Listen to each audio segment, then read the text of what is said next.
Merci, Monsieur le Président. Monsieur le Ministre, vous avez rencontré le secrétaire d'État américain John Kerry ici à Bruxelles et vous avez durant cette rencontre évoqué la problématique du prétendu terrorisme islamiste à travers le monde. Et suite à ce qu'on appelle les attentats de Boston, nous pouvons adopter deux attitudes.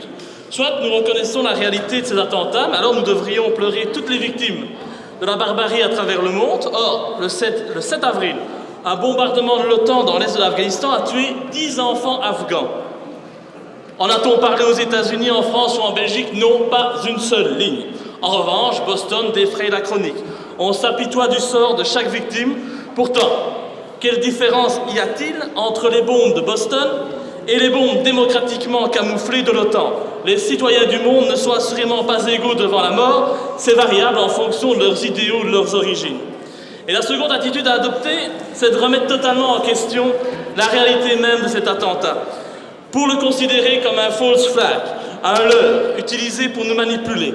Et l'attentat de Boston ne serait alors pas dû à des Tchétchènes, mais il serait perpétré par Washington contre sa propre population, comme ce fut le cas le 11 septembre 2001. Le but, effrayer la population. Et vous-même participez à cette psychose, puisque vous avez affirmé hier, et je vous cite, « Quand on voit ce qui s'est passé à Boston, on peut craindre le pire dans tous nos pays.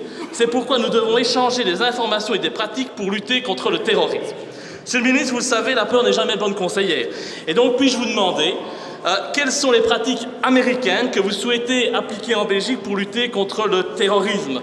Boston sera-t-il le prétexte pour de nouveau limiter nos libertés fondamentales, comme le font les États-Unis depuis le 11 septembre? Enfin, la crainte est présente chez de nombreux dissidents de voir se perpétrer chez nous en Europe des attentats dont le but serait de manipuler l'opinion publique pour justifier l'invasion de pays souverains, comme ce fut le cas après le 11 septembre. Pourriez-vous apaiser les craintes de ces dissidents? Je vous remercie. Merci beaucoup, Monsieur le Vice-Premier ministre.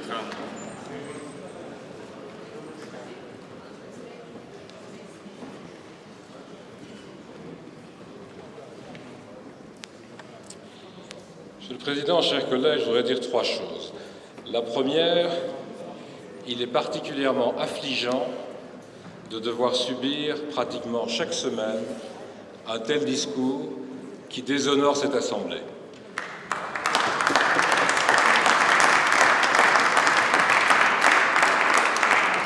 La deuxième, et je pense, je l'espère, à la quasi-unanimité de la Chambre, comme des responsables politiques belges, j'ai, à l'occasion de cette rencontre avec le secrétaire d'État américain John Kerry, fait part de toute notre sympathie à l'égard du gouvernement, de la population, mais surtout des victimes des attentats de Boston. Le troisième élément, bien entendu, comme je l'ai demandé dans l'Union européenne, je l'ai demandé aussi au sein de l'OTAN, nous en avons convenu avec mes collègues canadiens et américains, nous allons échanger le plus possible de l'information sur, pas seulement les groupements terroristes, mais sur parfois des comportements individuels. On a beaucoup parlé en Belgique de départ d'un certain nombre de concitoyens vers la Syrie. Il y a malheureusement des citoyens du monde qui partent aussi vers l'Afghanistan, vers le nord du Mali, vers bien d'autres régions en conflit, et qui pourraient nous revenir avec un entraînement acquis en matière de maniement des armes et des explosifs, et peut-être même avec un entraînement sur le terrain dans des combats auprès de djihadistes ou de groupes extrémistes. Et c'est cela qui nous préoccupe, c'est comment protéger nos sociétés lorsque des individus reviendront avec un état d'esprit parfois déplorable, avec une volonté de tuer ou de nuire au sein de nos sociétés démocratiques.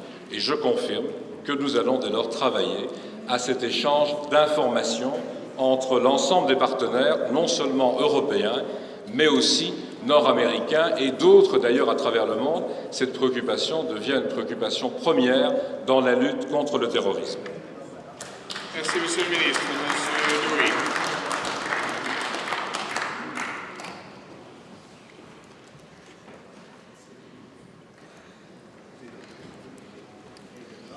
Monsieur le ministre, je suis désolé d'être la seule opposition de cette Assemblée Mais vous savez, on ne cesse d'allumer le feu partout dans le monde et après on se demande d'où vient la fumée.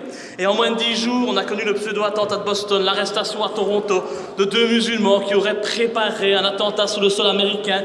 En plus, on a rajouté à ça l'attentat de l'ambassade de France à Tripoli en Libye. Tout cela n'est fait que pour effrayer la population, je suis désolé de vous le dire.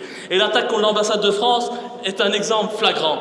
Il y a des terroristes qui sont suffisamment intelligents que pour mettre sur pied un attentat avec une voiture piégée, mais trop bête que pour penser aux heures d'ouverture de l'ambassade. Franchement, une telle manière de penser est ridicule et démontre la manipulation. Et si celle-ci n'est pas suffisante, je mets ma main à couper que d'autres actes prétendument terroristes seront perpétrés en Europe ou dans le monde jusqu'à ce que la population soit prête à accepter la mise en œuvre d'un programme visant au désordre mondial, désordre déjà mis en œuvre en Égypte, en Tunisie, en Libye, en Irak, au Mali, en Afghanistan et qui se poursuit actuellement en Syrie avant peut-être de tout.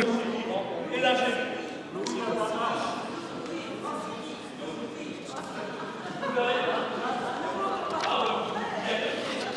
incident is gesloten. Mevrouw Kittier voor uw vraag aan minister van Pensioen.